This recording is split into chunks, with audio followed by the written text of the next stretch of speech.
여러분 안녕하십니까. 특집 인터뷰 준비했습니다. 정신없이 달려가다 보니 지금 우리는 어디로부터 출발해서 이 과정을 겪고 있는지 잘 기억하지 못할 수 있습니다. 윤석열 몰락, 이재명 정부의 탄생, 그리고 새로운 대한민국을 만들어가자는 열의의 참 목소리가 나오고 있습니다. 반발도 만만치 않습니다. 그러나 윤석열이 일으켰던 그 내란의 전모에 대해서 어느 정도 기억을 하고 있는지, 또 지금 이 상황이 우리 사회를 바꾸는데 어느 정도 기폭적 역할을 하고 있는지 한번 점검을 해보고 싶었습니다. 귀한 책을 한 분이 내셨습니다.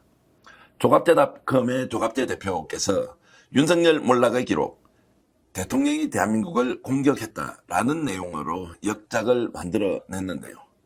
이렇게 책을 낸 것 자체가 중요한 것이 아니라 이 책에 담고 있는 내용과 그것이 갖는 우리 사회에 주는 여러 가지 메시지를 직접 여러분들과 함께 공유하기 위해서 오늘 조갑제 대표를 모셨습니다. 어서 오십시오. 안녕하세요.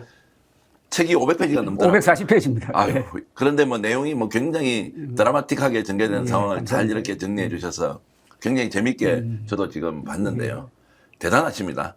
아닙니다. 제가 기자니까 기자는 글을 빨리 써야 되지 않습니까? 그리고 제가 기자를 신문 기자도 하고 잡지 기자도 했는데 잡지 기자는 또 글을 길게 쓰게 돼 있다고요. 네. 그래서 긴 글을 빨리 쓰는 훈련을 좀 했습니다. 아유, 그래도 이제 연세에 비해서 이렇게 왕성하게 집필 활동도 하시면서 무엇보다도 올곧은 이제 시각으로 문제를 매우 냉철하고 이제 정확하게 이렇게 분석하는 점에서 참 존경스럽습니다. 과찬을 해주셔서 감사한데 저로서는 간단합니다. 제가 호기심이 좀 많아요. 그래서 이런 드라마틱한 사건이 일어나면은 그 호기심이 발동해가지고 이것저것 알아보고, 그리고 제가 기자생활 한 55년 하면서 한국 현대사의 중요한 사건은 거의 다 취재를 했습니다. 네. 특히 4차례의 쿠데타, 5.16, 그 다음에 1972년의 유신선포, 이건 친일 쿠데타입니다. 네. 그리고 12.12 군사변란, 이번 12.3 비상계엄, 다 각각 다 취재를 하고 책 한 권씩 다 썼어요. 그래서 어떤 흐름을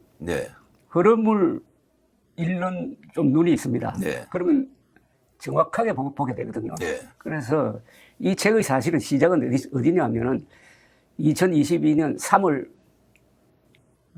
초순입니다. 그러니까 윤석열 대통령이 당선되고 나서 당선자 신분으로서 맨 처음 무슨 일을 했는지 아십니까? 대통령실 이전하겠다고. 맞습니다. 네. 청와대 대통령실을 용산 국방부로 옮기겠다고 합니다. 네. 저는 그걸 보고 경악을 했어요. 네. 이건 작은 천도거든요. 수도 옮기는 거하고 거의 비슷한 개념입니다.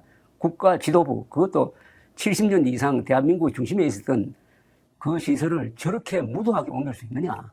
그때부터 저는 이 사람 참 주의 깊게 살펴야 되겠다 하면서 불길한 생각이 들었어요. 그래서 그때부터 쭉 실수하는 과정을 지켜보니까 12.3 비상계엄은 우연인 것 같지만 필연적인 것이라는 생각이 들었던 것입니다. 자, 그 이제 과정의 일련에 있었던 이제 상황들은 잠시 후에 정말로 드라마틱하게 얘기를 이어가기로 하고, 잠깐만 이제 현안을 좀 짚고 넘어가겠습니다. 지금 현재 파면이 되고 내란 재판 또 특검에서 수사가 지속되고 있는데, 윤석열, 김건희, 윤석열 먼저 얘기하겠습니다. 전혀 수사에 협조하지 않고 재판에도 나가지 않습니다. 전직 대통령입니다. 군사빌란을 일으켰던 자들도 어쨌든 사법부를 존중하면서 수사와 그리고 재판을 받았는데, 윤석열은 이걸 아예 무시하고 있는 지금 현재의 상황을 어떻게 보십니까? 그건 윤석열 전 대통령의 성격이 그대로 드러나는 거죠. 저 사람의 성격을 저는 세 가지로 보는데요. 하나는 특수부 검사를 오래 해가지고 일종의 권력 중독입니다. 그리고 유튜브를 많이 봐놓으니까 부정선거 음모론에 영혼이 그냥 빼앗겨버린 겁니다.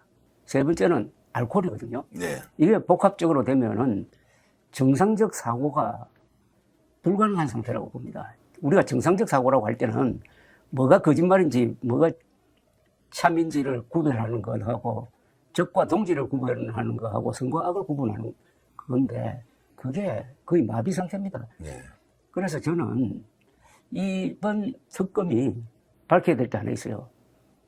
진짜 계엄의 원인은 뭐였느냐? 반국가 세력 척결이냐? 부정선거 발본 세군이냐? 난 그거 아니라고 봐요. 네. 다른 원인을 지금 찾는 것 같더라고요. 네. 최근에 공소장 변경이라는 이야기가 나왔습니다. 예. 거기 보면 아마 김건희, 네. 이번 특검의 진짜 원인은 김건희 보호용이었다는 이야기가 나올 수 있다고 봅니다. 비상계엄은 이제 근본 원인이 김건희 보호였다라는 것이 이제 예. 지금부터 이제 언급되기, 공식화되기 시작했다, 이제라는 것. 그리고 지금 아까 정확하게 지적하신 대로 우리 전 대표께서 법률가가 헌법을 지금 부정하고 있지 않습니까? 네. 그리고 법적 절차에 대해서 전혀 협조하지 않고 있는데 그것을 통해서 많은 사람들이 느끼기를 아니 검찰총장이 법을 적어도 대통령이 헌법을 저렇게 부인하고 짓밟으면은 나도 그래도 되겠네 이 생각을 퍼뜨리는 거 아닙니까? 네. 그게 가장 큰 저는 장기적으로 봤을 때 헌법에 대한 존중심을 스스로가 아니라 전직 대통령이 앞장서서 지금 무시한다 이거예요. 그게 장기적으로 가장 큰 문제를 남길 거라고 봅니다. 이거 오히려 호언을 하지 않고 반헌법적 행위를 대통령이 서슴지 않고 있는 이 근데 상황. 그런 행위를 하루에 하는 게 아니라 지속적으로 하고 있지 않습니까? 예. 지금까지 계속. 그러면서 온갖 추태를 보이고 있는데 다만 지금 법 집행하는 사람들, 하는 분들, 뭐 특검도 포함됐는데 그렇다고 해가지고 윤석열식으로 해서는 안 된다고 생각합니다. 네, 예. 법이라는 것은 엄정해야 되고 법정신의 핵심은 행위를 처벌하는 겁니다. 그 사람을 처벌하는 게 아니에요. 죄인과 죄를 구분해가지고 우리가 사형 선고나 뭐 징역 20년 때릴 때 엄격하게 말하면 그 사람에 대해서 하는 것 같지만은 그 범죄 행위에 대해서 하는 겁니다. 그래서 이 범죄와 사람을 구분해가지고 좀 점잖게 엄정하게 하더라도 예컨대 저 구치소에서 구인에 저항하는 그 모습을 CCTV로 찍었지 않습니까?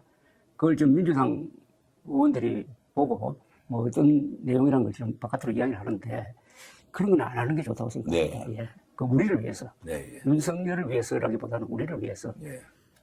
무슨 말씀인지 잘 알겠습니다. 그러면 지금 윤석열이 이제 인정하지 않는 이 심리는 어떤 겁니까? 그러니까 완전 비정상이기 때문에 망상의 세계에 살고 있기 때문에 이렇게 우리가 단정적으로 그냥 얘기해도 됩니까? 아니, 이번에 비상계엄령은 성격이 과거의 세 차례 비상계엄령하고 틀린 점이 많아요. 진짜 이게 친위 쿠데타입니다. 친위 쿠데타의 정의는 권력을 가진 사람이 그 권력을 더 강하게 해가지고 야당과 여당 내의 라이벌을 제거하는 게 네. 이게 친위 쿠데타거든요.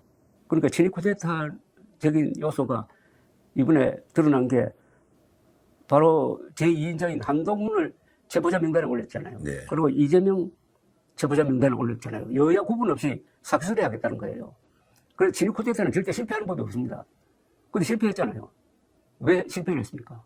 무능한 사람이 무모하게 망상적으로 했으므로 실패한 점에서 특징이 있고 또 다른 점은 우리나라는 아주 특이하게 성공한 쿠데타를 처벌한 나라입니다. 1995년 김영삼 정부가 5.18 특별법을 만드는데 이게 소급의 입법이었어요. 그건 헌법재판소에서 그건 뭐 합헌적이라고 했어요. 그래서 12.12, 5.18 등등을 처벌했거든요. 성공한 쿠데타도 처벌하는데 윤석열 전 대통령은 실패한 쿠데타입니다.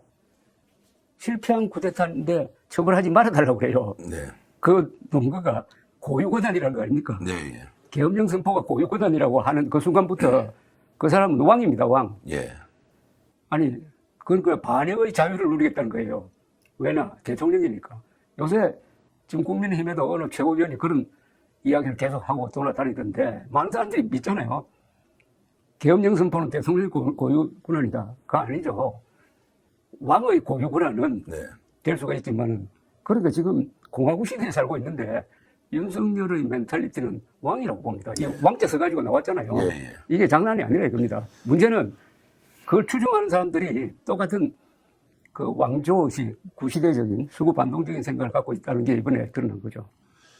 그렇게 보면 이제 윤석열이 하는 행위는 우리로서는 이해를 못하니까 저게 뭐 예를 들어 저 사람이 제정신이 아니다라고 이제 설명을 해버리면 그 사건이 가지고 있는 중대성에 비해서 굉장히 희화화돼 버리지 않습니까? 그렇죠. 너무나 어처구니 없는 사유로 비상계엄을 했고 그리고 그 과정에서 군대를 동원했고 장악 계획이 있었고 하는데 야 이게 말이 돼라고 하니까 저 그냥 장난이겠지라는 것도 이제 일부 있으니까 그 사안의 중대성은 우리가 조금 놓칠 수도 있다는 생각이 드는데 어쨌든 그 부분은 이제 본격적으로 얘기를 좀 해보겠습니다. 2024년 12월 3일 그는 비상계엄이 이제 출발하는 날이고 2022년 3월 10일은 윤석열이 대통령에 당선되는 날입니다. 자, 그러면 이제 당선이 됐습니다. 그때 아까 말씀하셨던 것, 책에도 그 내용이 나와 있던데, 느닷없이 청와대를 안 쓰고 용산을 옮기겠다라고 하는 것을 그 전날 말과 그 다음 날이 완전히 바뀌어버렸다. 그 내용 좀 설명해 주시죠. 제가 그 리얼타임으로 비판한 유일한 기자예요. 유일한 언론이기도 다 했습니다. 예. 보수 언론은 다 박수를 쳤습니다. 그러니까 박수 치는 이유가 딱 두 가지예요. 하나는 청와대가 제왕적 권력의 상징이었다는 말을 많이 썼어요. 보통 언론이. 근데, 부중궁궐이라는 말을 썼어요. 근데 이게 별로 그냥 지나가는 농담처럼 했는데, 아니, 대통령 당선자가 청와대를 딱 찍어가지고 저곳은 제왕적 권력의 상징이므로 공간이 의식을 지배한다. 거기 가지 않고 확 트여 있는 용산으로 가서 소통하는 대통령이 되겠다는 걸 명분으로 삼았어요. 그건 겉으로 드러난 이야기고, 그때 제가 취재를 좀 해보니까 윤석열 당시 당선자도 국방부를 한번 둘러봤다는 것 아닙니까? 그 같이 따라간 사람들 이야기는 둘러보고, 여기는 군인이 근무할 때지 대통령이 근무할 때가 아니라고 하더랍니다. 그래서 끝날 줄 알았대요. 윤석열이 직접 그 이제 발언을 했다는 것이죠. 그 옆에 들은 이야기입니다. 저도. 예. 제가 윤석열부터 들은 이야기는 아니고. 네. 그래서, 근데 그 다음날 회의를 소집을 하더니 딱 정했다고 하면서 이제는 군말 하지 말라고 그러더라고요. 그 사이에 무슨 일이 일어났느냐. 저는 그건 김건희 씨의 주술적 영향이 들어갔을 것이라고 추정을 합니다. 주술이라는 게 뭐냐면은, 거기 청와대 가보신지 아시겠지만, 거기 이 조선조 때 새긴 글이 있어요. 그 돌판에, 약간 언덕에, 천하 제1복지라고 했어요. 네. 실질적으로 서울에서 가장 좋은 자리가 거기입니다. 천하 제1복지, 복지. 복이 많은 땅이다. 네. 이런, 예. 그 등 뒤로 300m가 넘는 보악산이 있잖아요. 네. 그러니까 북으로부터의 공격을 막아주거든요. 네. 그리고 앞으로 보면은 그 지역이 약간 높아요.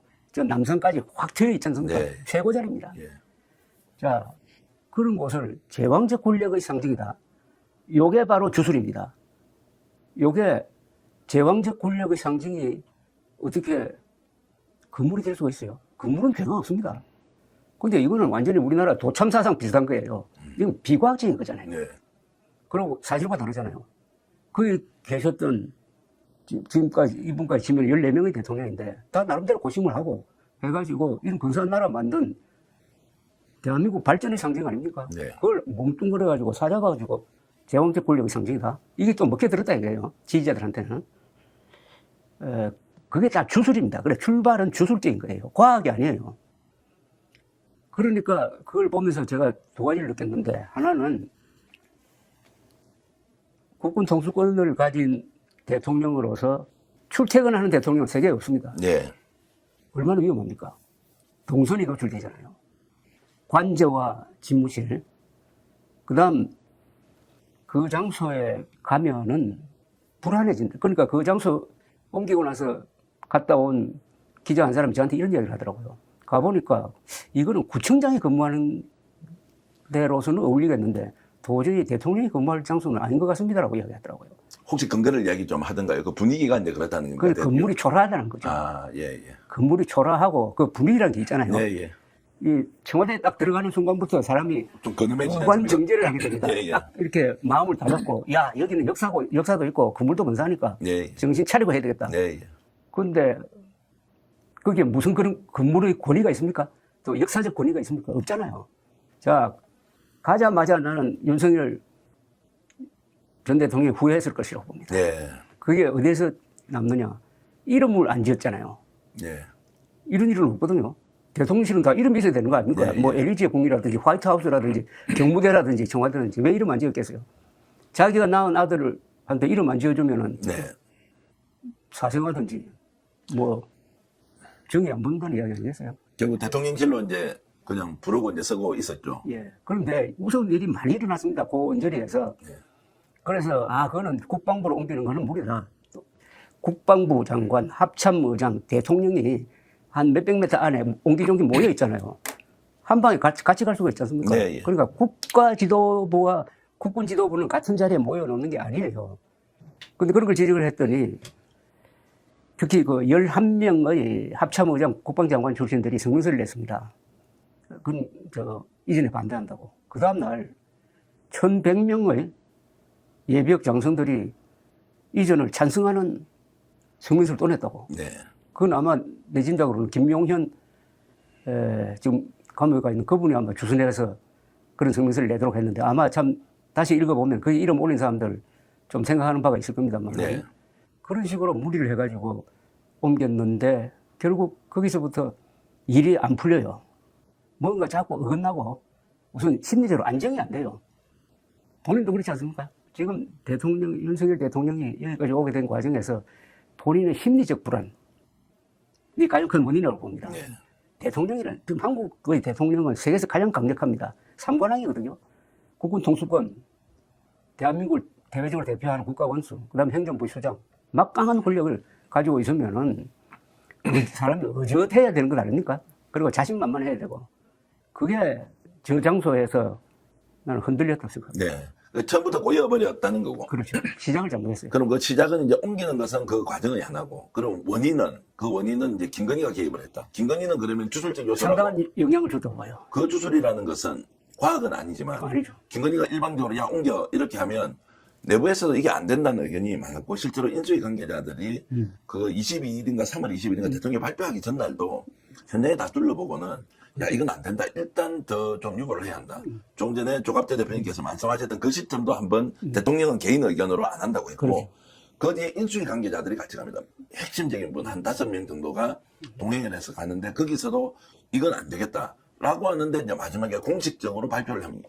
이게 판넬 같은 거 만들어 막 발표하고. 제가 직접 브리핑을 하죠. 맞습니다. 그 전에도 한 번 더 인수위 쪽에서 이건 아니다. 그래서 좀 더 심사숙고하자고 윤석열 당선인에게 건의를 하고 대통령 당선인이 이걸 받아들입니다.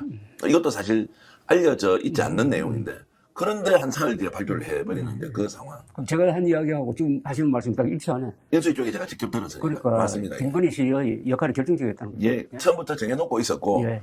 자 윤석열이 와보니까 이건 아니었고 그래서 얘기를 했는데 그래도 계속 옮기자고 얘기를 하니 고민이 깊었는데 그러면 인수위 관계자들 한번 가보자라고 해서 핵심만 한 5명 갔는데 거기서도 인수위 관계자의 건의는 이거는 지금 아닙니다.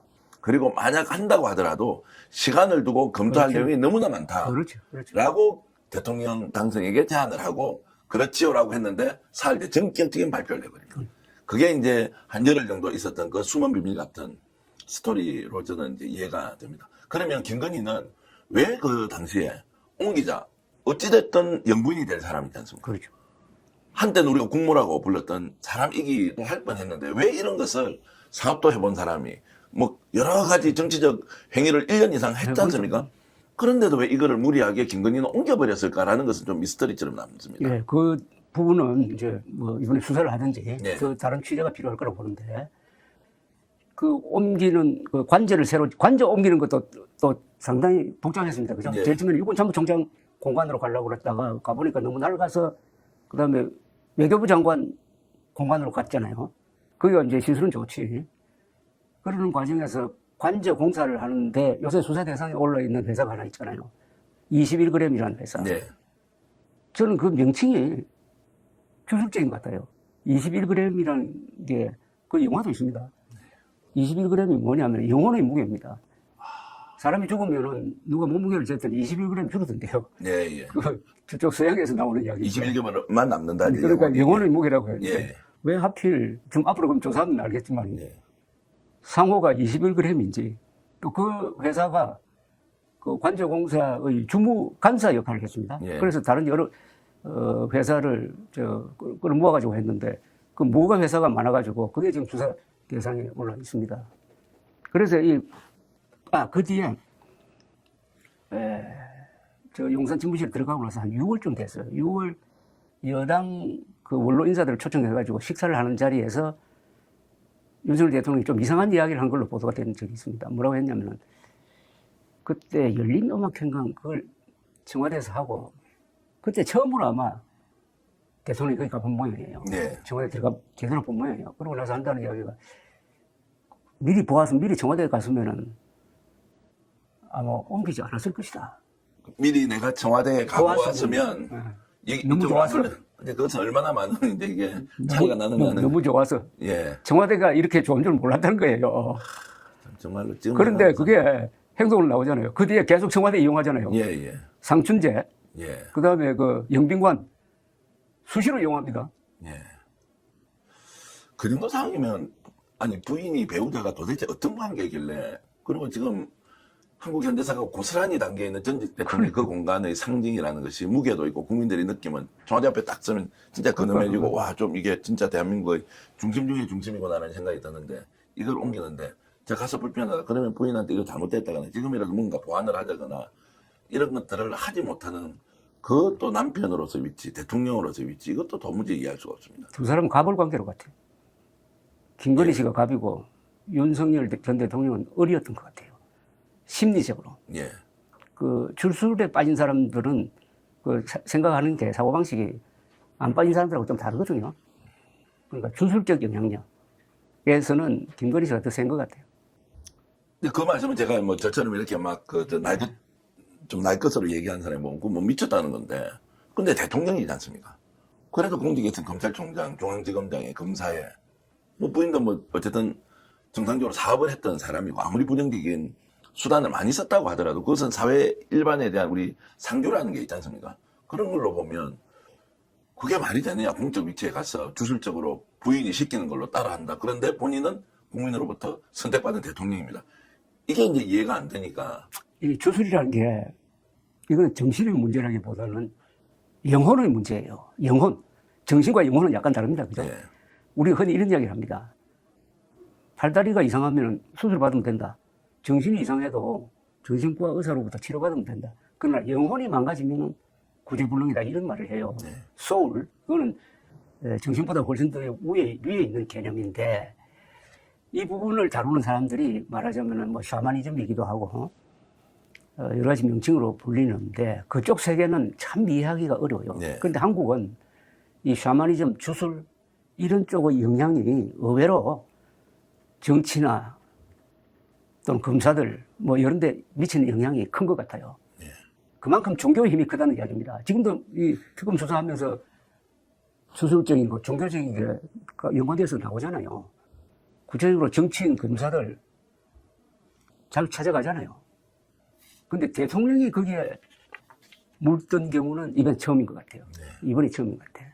그리고 지금까지 윤석열, 김건희 두 사람에 대한 증언도 일치된 게 김건희 씨가 윤석열 남편을 대통령으로 만드는데 큰 공을 세웠다는 걸 본인이 주장하고 윤석열 대통령도 인정을 하고 그러니까 대통령은 김건희 씨 내가 만들었다 하는 그런 일종의 주인의식이 있더라. 예. 여러 사람이 있는 데서 이야기하는데 부인이 현직 대통령을 너무 좀 이렇게 하대한다거나. 뭐, 예. 그런 식으로 한 걸 많이 보았다는 목격다는 예, 거거든요. 예. 그래서 두 사람의 독특한 심리적 관계가 저는 이번 계엄 사태의 출발점이 아닌가, 배경이 아닌가 그렇게 생각해요. 근데 이런 사례는 거의 없죠. 우리가 일반적인 사회생활, 뭐 예를 들면 가정, 그리고 뭐 아주 특수한 직책에 있는 사람이라고 하더라도 이런 정도는 본 적이 없으시죠. 민주주의 국가에서는 감시가 많으니까 예. 좀 힘들죠. 예. 그러니까 이걸 알고도 방치한 대통령실 출입 기자들이 책임져야 됩니다. 참모들이 아니고요.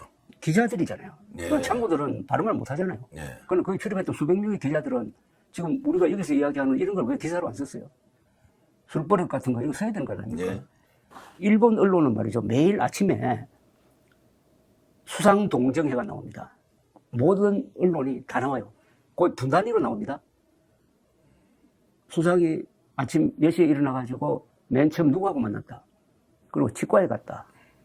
그리고 국회에 갔다. 분단위로 나와요. 예. 상당히 깁니다. 만약 용산 대통령실 출입 기자들이 우리 앞으로 이렇게 일본식으로 이렇게 하자 해가지고 했더라면은 저는 윤석열 대통령 비상계엄령 못 폈다고 봅니다. 언론이 제대로 감시만 좀 했어도. 그렇죠. 출근 시간을 적어야죠. 예. 오늘 윤석열 대통령이 몇 시에 출근했다 적어야 됩니다. 예. 그 지나간 거는 보안과 관계 없잖아요. 오늘 스케줄은 적으면 안 된다고 하더라도. 그래서 알고도 안 쓴 거예요.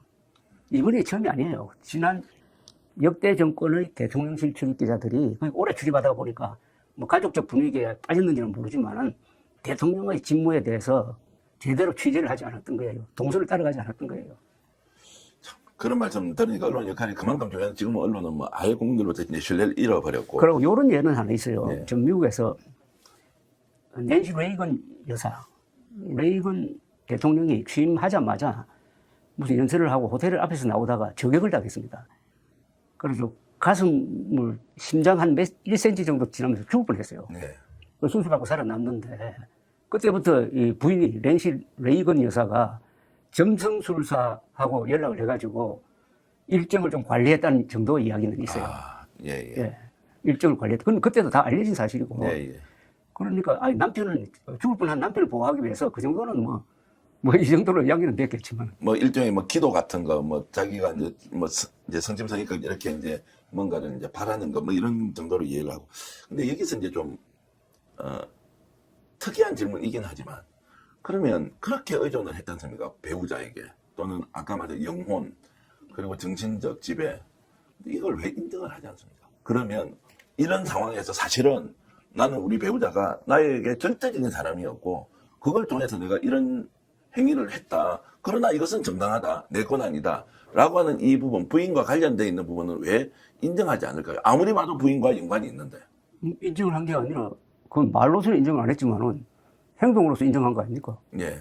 그동안에 얼마나 부인을 보호하기 위해서 욕을 먹어가면서 특검법, 거부권 행사하고 해가지고 몸으로 보호한 거 아닙니까? 그런데도 나와서는 이게 말로는 할 수가 없지. 그건 자존심과 관계되는 문제인데. 왜 말로 못하느냐. 그게 실제적 진실이면 내 부인이 시켜서 난 더 좋아하고 더 사랑하고 더 존경하고 더 영적으로 나를 이끌어주기 때문이다라고 이렇게 이야기를 하는 것이 더 솔직한 거 아니냐는 질문을 드리는 거예요. 아니, 수사를 할 때는 예. 뭐 그런 고백을 할 수 있을지 모르지만 현재 대통령으로는 할 수 없는 건 아닙니까? 예.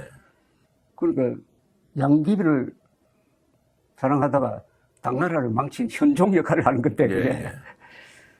그러나 이번에 이제 특검이 그걸 밝혀내야 돼요. 그러니까 공소장 변경하는 과정에서 김건희 씨를 보호하려는 윤석열 대통령의 노력이 12.3 계엄의 가장 큰 원인이었다. 이렇게 나올지도 모릅니다. 김건희가 실제로 이제 영향이 있었다는 것을 본인이 인정하지 못하는 것은 그나마 수치심, 부끄러움이라도 있기 때문에 그 말을 못하는 거 아니냐. 그건 뭐 남자의 자존심이기도 하고. 예. 조금 더 이제 들어가 보겠습니다. 책 내용을 보면서 이제 대통령 이전에 이제 모든 것을 이렇게 다 무너뜨린 것이 출발점이었다. 그러니까 여기서 제가 또 하나 지적하고 싶은 것은 예. 이번 책에도 지적했습니다만 윤석열의 몰락은 한국 보수 세력의 괴멸입니다. 예. 이 동반자가 돼버렸어요. 예. 그 시작이 바로 청와대 이전입니다. 예. 한 몸이 됐는데 끝까지 지금도 한 몸 상태로 가려고 하는 사람들이 많잖아요. 그죠? 예. 지금 국민의힘이 그렇지 않습니까? 예. 그래서 동시몰락이에요. 이게 참 비극입니다. 윤석열과 보수 세력, 제가 보수층이라고 안 합니다. 예. 보수층과 보수 세력은 달라요. 보수 세력은 보수 언론, 보수 지도층, 그리고 보수 단체를 말하는 건데 이게 한 몸이 돼버렸다 이거죠. 예. 그거는 이제 더 심각한 이제 상황인 것은 좀 이따 이제 말씀을 나누기로 하고 이제 그러면서 대선을 본인이 이긴 게 아니지 않습니까? 24만 표 차이로 이렇게 이제 이겼으면 다 이제 끌고 가야 하고 실제로 자신을 지지하지 않았던 사람도 끌고 가서 국정의 동반자로 삼아야 되는 것이 정치의 ABC지 않습니까? 이걸 누굴 가르쳐 준다고 하는 게 아니지 않습니까? 그렇죠. 본인이 살기 위해서 당연히 물론이죠. 기여자들을 데려가야 되고 물론이죠. 정치적 반대자도 워낙 치열한 경쟁이었으니까 이들에게도 기분은 나쁘지만 손을 내밀어야 되는 상황. 그런데 가까운 쪽부터 다 쳐내버리는 이 정신, 또 이런 판단은 누구에게 영향을 받아서 생긴 겁니까? 그거는 누구 영향보다는 본인의 성깔인 것 같아요. 예. 그러니까 대선 운동 기간 중에 당시 이준석 대표하고 공공연하게 갈등을 빚어가지고 이준석 대표가 뭐 가출을 했느니 하는 이런 이야기까지 나왔잖아요. 그래서 윤석열 후보로서는 아주 속이 부글부글 끓었지만은 일단 대선에서 이기기 위해서 그 울산까지 찾아가서 예.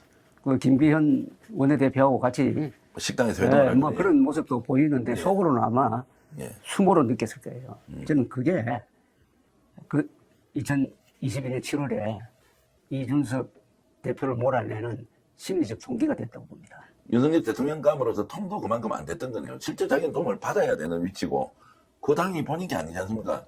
대선 후보도 본인이 무슨 고수를 쳐서 딴 게 아니지 않습니까? 그런 이제 결과에 대해서도 이해를 하지 않고 결국 배척의 대상으로 삼고 권력을 잡자마자 바로 이제 이준석부터 내치는. 그때부터 이제 이준석 몰아내기는 정치의 실패거든요. 예. 그 정치인은 이렇게 해서는 안 되는 거 아닙니까? 그죠? 예. 그러니까 정치의 모든 원리와 계산을 위배하는 방향으로 행동한 거니까. 예. 그 지지층이 이준석 지금 개혁신당 대표가 쓴 책을 보면은 자신의 대선 전략이 두 가지가 핵심이거든요. 그 세대 포위론, 예. 그리고 20대, 30대의 남성표를 얻겠다는 거. 이 두 가지 전략이 맞아떨어져 가지고 플러스 한 표가 300만 표라고 그랬어요. 네. 예. 그러니까 이 전략이 없었으면은 윤석열 후보는 300만 표 차이를 졌다는 이야기예요. 아슬아슬한 그런 표차이기도 하고 그 구조 자체가 아슬아슬해요. 네, 예. 그죠? 중도 2030 그다음에 60대 이상은 하나로 묶었으니까 살 얼음 파는 건 마찬가지지. 네. 이걸 잘 보존하면서 플러스 해가지고 점점점 늘려가는데 이걸 한 방에 그냥 깨버린 거 아닙니까? 그래서 그때가 2022년 7월 6월 1일 지방선거에서 크게 이긴 다음이었어요. 한 달째 이겼어요. 그때 이준석 몰아내는 과정에서 윤석열 지지율이 얼마나 떨어졌느냐 하면은 한 달 사이에 50%에서 20%대 초반으로 떨어졌어요. 네. 한 24%. 여기서 영원히 회복되지 않았습니다. 그러니까 지지 기반이 와해돼 버렸어요. 젊은 층 나가고 중도층 나가고 그 연장선상에서 작년 총선이 있었던 겁니다. 네. 그러니까 윤석열의 실패는 이준석 몰아내는데 출발했어요. 네. 그리고 여기가 하나 더 있어. 이준석 대표의 이야기에 의하면 윤석열 검찰총장 그만두고 바로 입당한 윤석열 씨를 만났을 때 첫 반응이 부정선거 음모론을 믿는 것 같더랍니다. 아, 처음에 만났을 처음 때부터? 만났을 때 딱 예. 대화가. 예. 그래서 자기가 한 역할이 부정선거 음모론자와 윤석열 사이에 일종의 방호벽 역할을 했다는 겁니다. 이 방호벽이 빠져버린 거예요. 네. 그때부터 윤석열과 부정선거 음모론 유튜브 사이가 더 긴밀하게 됐다는 거죠. 그 부분은 그러면 자 중앙지검장이든 검찰총장이든 정계 입문할 때 이미 유튜브 쪽에서 갖고 있는 이 부정선거 머리에 들어있었던 거예요. 아, 믿는 것 같더라는 거예요. 판단력도 그러면 정상적으로 그때부터 이상한 거예요. 예, 예. 그러니까 이게 음모론도 일종의 주술입니다. 예, 예. 그러니까 주술과 음모론은 굉장히 친해요. 예. 주술에 약한 사람은 음모론에 약합니다. 근데 원래 보수정치 진영 내부가 이제 이런 아주 특이하고 비정상적인 행위를 하는 일종의 정책 리더를 만났을 때, 야, 이거 아니야. 정신 차려. 왜 이래? 라고, 왜냐면 이게 이제 보수정치 세력 전체의 존립 근거나 또는 생존을 위해서 얘기를 해야 되지 않습니까? 이거 너무나 해야죠. 미친 짓으로 지금 가고 있는데. 해야죠. 해왔지 않습니까, 사실? 과거엔 해왔지. 아니, 전방노 때도, 박정희 때도 얘기를 하는 했죠. 사람이 있었고, 알아들으려고 노력은 했다고요. 결과적으로 선택을 하지 않은 경우가 더 많았지만. 했어요. 근데 왜 이것이 작동하지 않았느냐, 이번에 윤석열 정권 때는. 그거는 이제 결국 국민의힘의 생긴 문제인데, 저는 국민의힘을 생각만 하면은 몇 가지 키워드가 떠오르는데요. 식민지 관료형 정치인이라는 생각이 들어요. 식민지 관료형은 종주국이 시키는 대로 열심히 하는 머리 좋은 아주 얌전한 모범생입니다. 그 집단이에요, 저기가. 실제로 관료 출신 많잖아요. 네. 거기. 그리고 거기에 기반으로서는 경상도 토호당의 그 다음에 무사 안일로 가는 웰빙당 체질 이게 다 합쳐져 가지고 야성이 없어지고 대통령한테 이거 안 됩니다 라고 말할 수 있는 용기가 없어요. 그래서 내가 기억하기로는 한동훈, 안철수 두 사람 정도 빼고는 그 의료 대란도 그렇지만 네. 이거 안 됩니다라고 하지 않았잖아요. 네. 그러다가 이번 같이 지금 같은 처지가 돼버리지 않습니까? 그냥 분리가 안 되고 이래 된 상태인데 우리 보수 정치 역사에서는 특이한 경우예요. 네.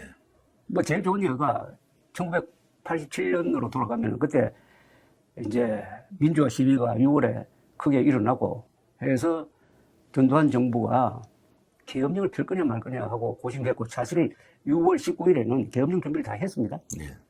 그때 저도 계엄령 선포되면 나는 어디로 도망가야 되는지 하고 울간조선 기자할 텐데 생각하고 있을 때예요. 그때 무슨 일이 벌어졌습니까? 주변에서 전두환 대통령, 노태우 후보 다 의논을 해가지고 이거 직선제 받아들여야 된다. 네. 6.29 선언이 거기서 나온 거다. 네, 예. 예. 완전히 180도로 확 바꿔버린 거거든요. 이런 걸 할 수 있는 게 한국 보수 정치라고. 그런데 어떻게 윤석열이 3년 동안 망한 코스로 가는 게 눈에 다 보이는데 네. 왜 당 안에서는 이거 안 됩니다라는 이야기가 나오지 않았느냐. 그거는 겁을 냈다는 거지 말이에요. 그죠? 네. 겁을 내는 이유가 두 가지지. 대통령을 겁내는 이유가 여당에서 두 가지. 하나는 약점이 많아가지고 혹시 수사를 통해서 뭐 당할까. 두 번째는 그렇게 하면 공천 못 받는다. 네. 그건데 그렇게 됐습니다. 걱정이.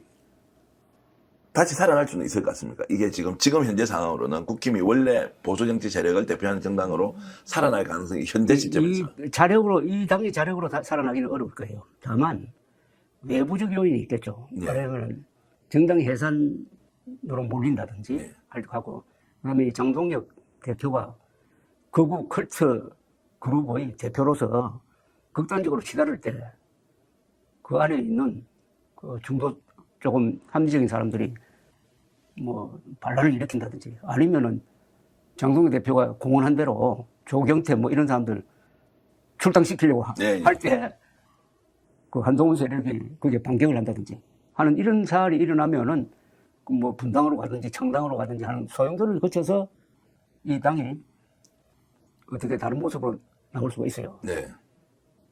그게 아니고 지금 당대표가 되면은 또 생각이 달라지거든요. 네. 이게 좀 옹골해지잖아요. 요새 그런 걸 보이대. 그러면 아마 굴르는 걸 거예요. 굴러는 가는데 결국은 재생은 불가능한. 그렇게 되면 재생이 안 되는 거죠. 예. 재생하려면은 이것은 이 당이 죽어야지. 좀 전에 민감한 말씀을 좀 하셨는데 만약에 이제 그 위원장당 해산 심판 뭐 신청 이런 것들이 이루어져야 한다. 두 번째 그래서 저거는 위원장당으로 아예 헌법재판소가 결정을 봐야 된다라는 부분에 조갑재 대표님의 판단은 어떻습니까? 그거는 굉장히 고도의 헌법적 판단이거든요. 네. 정당 해산이라는 것은 통합진보당 해산의 경우가 있었는데 그건 5석이었다고. 그런데 완전히 그것도 그 당은 북한식 사회주의 혁명 노선을 추구한다 해가지고 해산이 된 겁니다. 그런데 국민의힘은 그런 정당은 아니잖아요. 우선 덩치가 크잖아요. 네. 그리고 이번에 비상계엄 이후에 지금 한 몇 달 동안 큰 실수를 하고 있지만 그 앞은 다 대한민국의 정통성, 정체성을 수호하는 그런 역할을 해온 건 또 사실이라고요. 그래서 법률적인 판단이 어떻게 나올지 하는 것은 좀 예단하기 어려운데 다만 12월 3일부터 지금까지 하고 있는 요게 딱 맞춘다면은 굉장히 위험하다고 봅니다. 네. 그러니까 정당 해산 법리가 먹혀들 수 있는 조건을 국민의힘 스스로가 만들어가고 있다고 생각해요. 만들어가고 있다. 그럼 정당 해산 청구를 하는 것은 정부에서 주도해서 하자라고 하는 부분은 이제 정치적으로 더 민감하지 않습니까? 그거는 정청래 대표가 이끄는 민주당은 그쪽 방향으로 가겠다는 것 아닙니까? 네. 근데 이재명 대통령은 거기에 대한 판단은 결국 하긴 해야 돼요. 왜냐하면 법무장관이 하게 돼 있습니다. 네. 해산 청구를. 그건 본인이 생각을 밝히지 않을 거예요.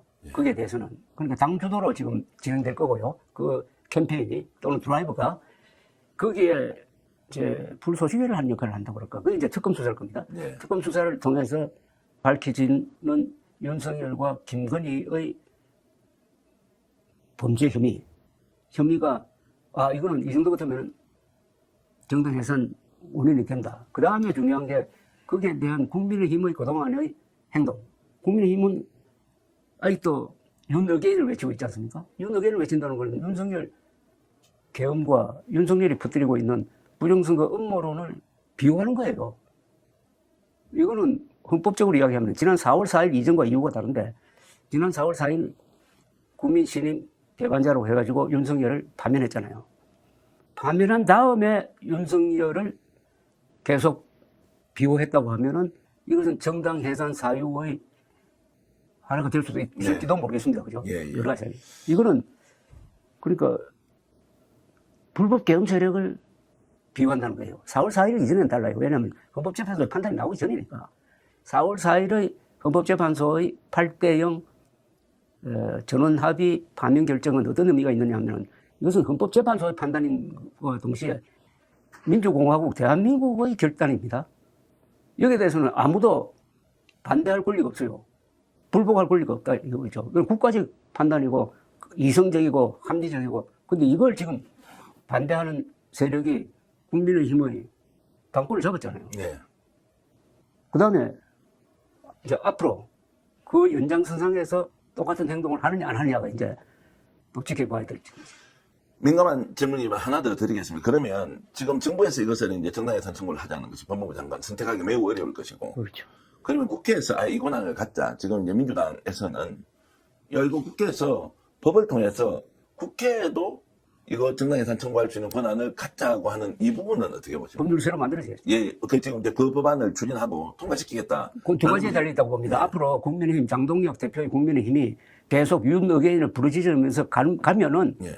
그 이야기가 먹힐 거라고 봅니다. 예. 그리고 또 하나는 특검에서 앞으로 어차피 공소장을 통해서 공개될 김건희, 윤석열의 범죄 혐의가 어마어마할 때, 예. 두 요소가 합쳐질 때는 상당한 힘이 실릴지도 모르죠. 그리고 이게 또 지방선거를 앞두고 일어날 것 같지 않습니까? 네. 이게 정당 예산 이야기가 본격적으로 나오는 건 아마 연말쯤 될 것 같은데, 네. 연말이면 그때부터는 이제 공천 이야기가, 지방선거 공천 이야기가 안 나오겠습니까? 그거하고 맞물릴 거고, 지금 민주당의 전략은 일단 정당 예산 제소를 해놓고, 청구를 해놓고, 그러면은 선거 기간 중에 헌법재판소에서 계속 그걸로 재판하지 않겠어요? 예, 예. 그거하고 선거 운동 기간을 없다고 물려버리면은 내년 6월 지방선거에서 완전히 괴멸시킬 수 있다는 그런 계산도 작동할 거고. 조갑재 그래가지고- 대표님이 이제 보수 논객으로서 제가 이제 질문 드린 건데, 민주당이 이것을 국회에서 입법화시킨다. 그리고 정당 예산 청구를 하자라는 것도 불가피한 상황이 오면 해도 된다. 이렇게 이제 지금 견해를 갖고 계십니까? 해도 된다는 저는 그런 이제 편들기인데 예, 예. 그런 입장은 아니고요. 예. 그런 상황이 오면은 그런 무리도 지금 상황은 굉장히 무리한 거거든요. 그렇죠. 그게 헌법 개정 사항은 아닐지도 모르겠습니다. 그러니까 헌법 개정 상은 아니거든요. 법률적으로 채울 것만 가는 거니까. 하는데 예. 이게 관리가 되면은 상당히 좀 그걸 그러니까 표결을 근데 3분의 2 지지를 받아야 된다든지 예, 예. 뭐그 정도 있으면 몰라도 과반수로 예. 하라고 한다면은 이거 야당이 조립할 수가 없어요. 예, 예. 그러니까 법은 어떻게 만들지 모르겠지만 예, 예. 그러니까 의결 정족수를 3분의 2로 하면은 몰라도 그래서 굉장히 남용의 소지가 있고 민주당이 또 언젠가는 야당 될 것 아닙니까? 예, 그까지 예. 생각한다면은 지금 헌법 체계 안에서 하는 게 맞고요. 그러면 이제 이재명 대통령 또는 뭐 법무부 장관이 한다고 하더라도 그건 대통령의 의중이 이제 반영될 수밖에 없는데. 대통령이 결단이죠. 예. 그렇게 해서 이제 좀 그래도 해야 된다라고 이제 보시면 어떤 이제 당연론적 측면에서는 지금 해야 된다고 보는 사람은 아닙니다. 아직은 그 아니지만. 부분에 대해서는 저는 판단을 안 하고 예. 유보적으로 말씀하신 대로 두 가지라니까요. 장동혁 대표가 지금부터 어떻게 하느냐는 겁니다. 장동혁 대표가 지금까지 자기가 하겠다고 한 대로 가면은 정당 해산 여론이 또는 법리가 강화될 것이다. 예, 예. 저는 그렇게 전망을 해요. 그러다면 대통령도 움직일 수 있는 거죠. 편하게. 저는 이제 그래서 차라리 지금 이 순간에 국민의힘이 좀 정신을 좀 차리고 그렇죠. 철연을 하고 예. 새로운 보수 정당을 어떻게 만들 것인지에서 아주 혁신적인 논쟁을 내부적으로 해서 그렇게 가기 위해서라도 이게 정당 해산이라는 걸 가지고 국민적 압박을 해야 되는 거 아니냐는 생각이 좀 드는 겁니다. 그게 이제 장동혁 이 당 대표라는 분이 변신의 아주 명수더라고요. 네. 누가 계산을 했는데 지난 18개월 동안 6번 변신을 했답니다. 그 표변을 하는 것 같아. 그러니까 뭐한 10도 트는 게 아니라 만약에 180도 트는. 그래서 아마 자기를 지지했던 사람들 상무시해버리고 그냥 중도 노선으로 갈지도 모르죠. 그것도 뭐 기대를 한번 해보겠습니다. 지금 여러분께서는 윤석열 몰락의 기록, 대통령이 대한민국을 공격했다. 조갑재닷컴 조갑재 대표님과 인터뷰하는 걸 보고 계시고요. 지금 어떻습니까? 굉장히 재밌게 듣고 계실 텐데 오늘 인터뷰 1부는 여기서 좀 마치고요. 또 2부 인터뷰 이어가면서 저희들이 계속 더 재밌는 내용, 지금 이제 한 반 정도 왔는데요. 1부 인터뷰는 여기서 끝내고 또 2부에서 다시 만나 뵙고 여러분들과 얘기 나누겠습니다.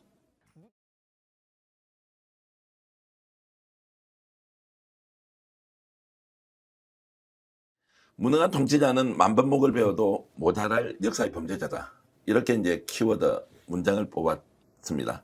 윤석열 몰락의 기록을 대기자로서 그리고 정통보수 논객으로서 책을 써 주신 우리 조갑재닷컴의 조갑재 대표님과 인터뷰해 보겠습니다. 지난 인터뷰에서 내란정당 국힘을 정당해상 청구까지 해야 되느냐 하지 않아야 되느냐 요 이야기를 했는데 반응이 굉장히 뜨거웠습니다. 오늘은 이 책 내용으로 다시 좀 돌아가서 더 심도 있게 이야기를 좀 해보겠습니다. 조갑재 대표님 모셨습니다. 어서 오십시오. 네, 감사합니다. 자, 지난번에 이제 지금 왜 윤석열은 국힘을 장악만 하려고 했느냐, 국힘과 함께 정치를 못했느냐, 이 얘기를 했습니다. 그러면서 지금도 국힘이 정치를 못 차리고 있는데, 내란정당으로서 해산 청구까지 해야 되느냐, 말아야 되느냐, 요 이야기도 굉장히 이제 흥미롭게 했는데요. 윤석열이 이제 지난 3년 동안 국정 운영을 하면서 보였던 것 중에서 이제 꼭 가야 되는 또 이야기 하나가, 왜 의대 정원을 2,000명으로 늘렸느냐. 이거는 지금 국민들이 약간 건강한 분들은 좀 시선에서 좀 벗어났죠. 벗어나 있지만 초과 사망자가 10,000명이 넘었다라는 이야기도 있고 이걸 가지고 또 이병철 변호사 같은 분은 소송까지 아예 해야 된다라고 했는데 도무지 설명할 수 없는 그 2,000이라는 숫자, 사회적 합의도 생략하고 맞습니다. 그래서 이제 정책을 중심으로 윤석열은 왜 이런 허황한 황당무계한 그리고 도무지 이해할 수 없는 거를 밀어붙였느냐라는 부분을 좀 얘기하고 싶은데 의대 정원부터 일단 얘기를 좀 해보겠습니다. 그것도 키포인트가 2,000명이에요. 네. 왜 339명은 안 됩니까? 왜 500명은 안 됩니까? 왜 하필 2,000명입니까? 네. 500명 이하로 했으면은 의료계에서 받아들였을 거예요. 왜 2,000명입니까? 안철수 의원에게 들었는데 이분이 그 선거운동 기간에도 이 대통령실 이 관계자와 만나가지고 이야기를 했더니 2,000명은 절대 손을 대면 안 된다고 하더랍니다. 2,000명. 그러니까 그 2,000명이라는 숫자는 윤석열이 정했다는 거 아니겠어요? 그럼 윤석열 뒤에 있는지 곁에 있는지 모르겠지만은 김건희 씨의 나는 영향이 있었다고 봐요. 아마 이건 의논을 했든지 하여튼 그래서 2,000명 때문에 지금 초과 사망자 10,000명이 된다면은 10,000명이 억울하게 죽은 겁니다. 네. 2,000명이라는 숫자 때문에 죽은 거예요. 네. 그리고 그 과학적 근거가 없어요. 윤석열 대통령이 항상 했던 이야기가 OECD 통계에 있잖아요. OECD 통계를 보면 한국은 의사가 부족하다. 요거 하나만 딱 이야기해가지고 그 여러 가지 복잡한 통계 중에서 한국은 어떤 면에서는 의사가 남아돈다고도 볼 수 있어요. 그리고 한국의 의사들은 부지런해가지고 환자들을 얼마나 많이 봅니까? 네. 그리고 다 빼버리고. 그래서 2,000명을 내질렀는데 여기에 대한 이것도 또 한국 보수 언론의 패착이었어요. 2,000명 정원에 대해서 한국의 보수 언론이 박수를 쳤습니다. 그 결과로 작년 3월 초순 투표를 한 달 앞둔 시점에서는 여론조사가 국민의힘이 과반수 제1당이 된다는 여론조사가 나왔습니다. 지지율이 막 올라갔어요. 그러다가 한 일주일 가니까 확 뒤집어지더라고. 저는 내가 기록을 남겼어요. 3월 7일. 그래서 10일 사이에 조갑재 TV를 통해서 의료 대란 때문에 이번에 국민의힘이 크게 진다. 의사들이 돌았었다. 의사들이라 하면 그 가족, 의대생, 또 간호사 등등 이런 의료의 종사자들이 제가 계산해 보니까 표가 한 100만 표 되겠더라고요. 네. 이게 돌아서는데 이게 특히 수도권에서 몇백 표 차이로 정해지는 수도권에서 아마 크게 질 것이다. 그대로 되어버렸어요. 네. 근데 더 큰 문제는 그렇게 크게 지고 나서도 그냥 밀고 나간 거 아닙니까? 네. 그냥 고쳐야 될 것 아닙니까? 그러니까 저는 김건희 씨 문제보다 해병대원 문제보다도 표에 영향을 준 것은 의료대란입니다. 네. 의료대란. 그래서 제가 12.3 비상계엄 한 일주일 전쯤 저는 이제 여론조사를 굉장히 신뢰하는 편입니다. 그래서 어떻게 갤럽 여론조사를 보니까 아주 으스스한 결과가 막 나오더라고. 그때 지지율이 20%대 밑으로 떨어졌어요. 떨어졌는데 가장 큰 원인이 의료 불안이더라고. 의료 불안. 그 다음에 12.3 비상계엄령이 이제 나왔는데 이거 아십니까? 작년 4월 윤석열 대통령이 사전투표를 했습니다. 사전투표를 어디서 가서 했는지 아세요? 정확하게 기억나지 않습니다. 부산에 가서 했습니다. 아, 근데 투표소가 하필 지번이 2,000번이더라고. 그래요? 네. 부산 어디 부산진인가 어디 가서 투표를 아니, 했습니다. 부산이 그 아마 명지동이지. 예, 한 예. 데가 있어요. 함행명지지고 뭐 이쪽에 거길 왜 찾아갔는지 모르겠고 왜 하필까지 부산에 갔는지 왜 하필 2,000번인지 그 앞으로 좀 광고해야 될 부분이 어떻게 취재하셨습니까? 취재한 2,000번이나 게 다 보도됐습니다. 보도가 됐습니다. 그래서 주간조선에서 예. 김건희 씨하고 윤석열 정부는 2,000명을 2,000이라는 숫자를 좋아한다 해가지고 예. 2,000과 관련된 정책 발표 이런 걸 다 모으니까 한 10개 이상이 나오더라고. 예. 뭐 2천이 행운의 숫자인지는 또 모르겠는데. 오자 뭐 자동차 번호판은 다 오자로 만들어서 뭐 5,000번 555 사용하는 또 근무 그 사무실은 5층으로 한다 뭐 이런 것까지 다 있으면 그 숫자에 대한 이제 맹신. 근데 그게 국정 운영을 하는 사람이 고려를 한다는 것도 아니 뭐 예를 들어서 들을 수는 있겠죠. 뭐 어디 가면 무엇이 좋다고 한다는 것은 이게 정치라는 게 워낙 불확실한 것이기 때문에 지금 그거는 다 이게 이제 추정인데. 네. 그런데 추정이 합리적 추정을 하면 이거는 거의 사실에 준하는 무게를 갖게 되는 네. 겁니다. 합리적 추정을 하는 거예요. 그러니까 제가 안철수 의원한테 들었던 2,000명은 절대 손대면 안 된다. 그리고 아마 진중권 교수가 김건희 씨하고 통화를 하면서 이 언어 대란 문제를 이야기했다는 그 증언이 있었어요. 네. 그때도 보니까 상당히 2,000이라는 숫자에 대해서 확신을 갖고 있더라는 거 아닙니까? 네. 그럼 그게 결국은 총화 사망자 10,000명을 만들었다. 제가 그 시점에서 제가 뭐라고 주장했냐면 이거 하나만으로도 탄핵갑니다. 예. 윤석열 대통령은. 그 다음에 한국인의 인명을 손실한 면에서는 김일성 다음이다라는 이런 네. 이야기까지 할 정도였는데, 근데 이게 문제는 이제 뭐 의과대학생들 다시 공부하고 전공의들 돌아왔지만은 이 상처는요 회복 불가능입니다. 네. 완전히 의사들 사이가 불신으로 전공의는 교수들을 미워하고 또 환자는 의사들 미워하고 해가지고 내상이 있어요. 내상. 그 결과는 결국 환자들이 다 뒤집어서 대학병을 비롯한 이제 그러니까요. 대형 병원의 응급실 환경은 이제 과거로는 돌아가지 돌아서 못하거든요. 이게 신뢰관계입니다. 예. 환자와 의사 사이에는 서로 믿는 관계가 있어야 되는 거 아닙니까? 예. 그리고 그 전공의 의대생 그 앞에 그 교수들 이 다 도제 관계인데 이게 신뢰관계 무너지면 회복하기 어렵습니다. 굉장히 나쁜 사람들이었다 이제. 난 최악의 실수를 봅니다. 예. 윤석열의 최악의 실정은 의료 대란이다. 예. 세계 최고의 정교하면서도 아주 아슬아슬하게 균형이 잡혀 있는 한국의 의료 시스템을 그냥 뒤흔들어 버렸다.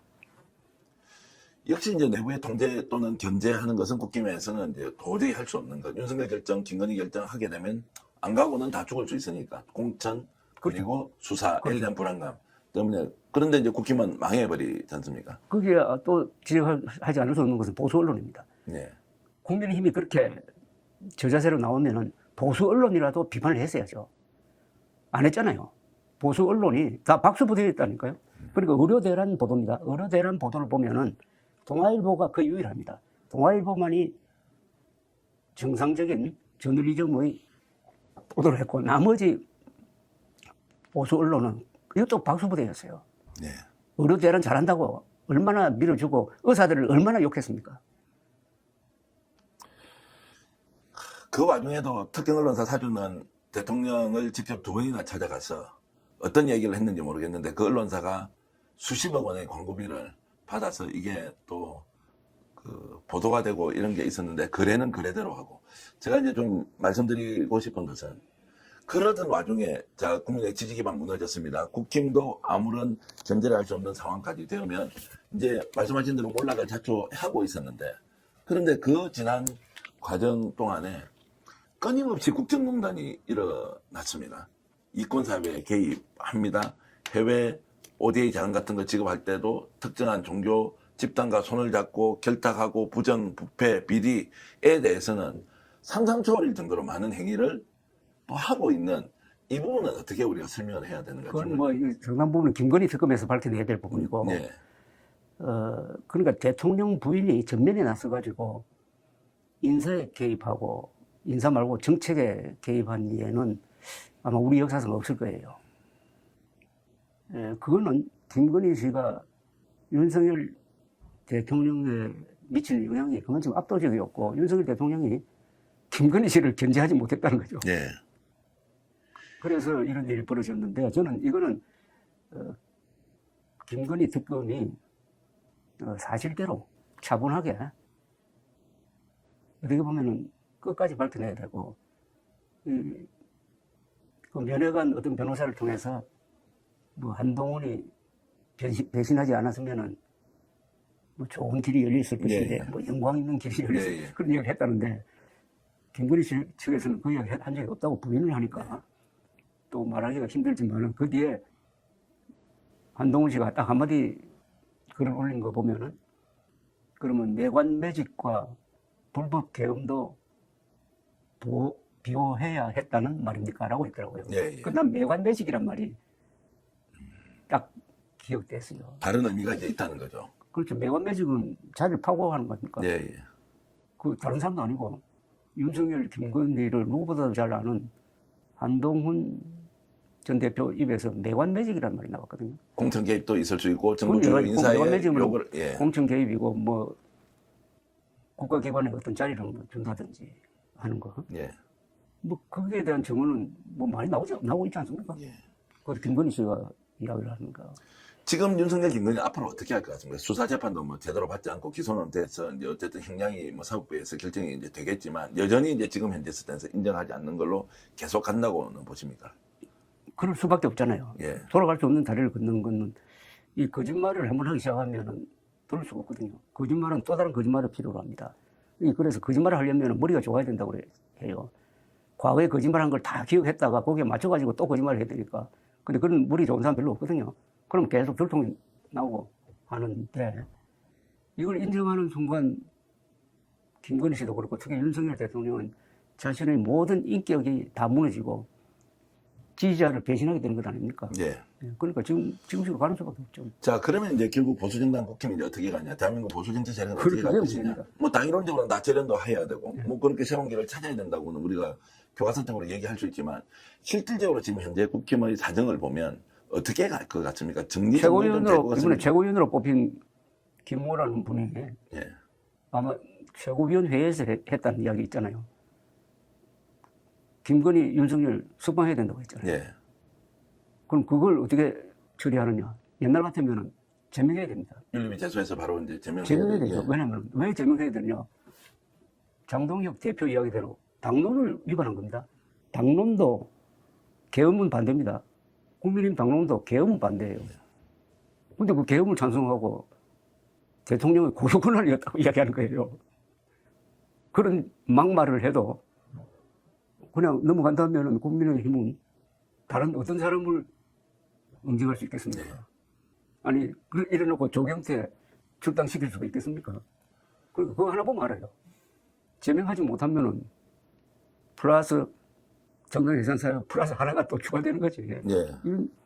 그런 걸 보면은 자체의 힘으로는 어렵고 외부의 변화가 있어야 될 것이고 외부의 변화는 여러 가지가 있을 수가 있고 지지율이 계속해서 떨어지는 거고 그 다음에 이제 특검 수사라든지 민주당의 정당 예산 드라이브라든지 이런 외부 요인에 의해서 내부의 변화가 일어난다면은 재선의 길이 열릴 것이고 없다면은 계속 지금도 짠물인데 계속 짠물로 가면은 결국 사해가 되어버리는 거죠. 사해. 네. 사해는 그 염도가 35%거든요. 네.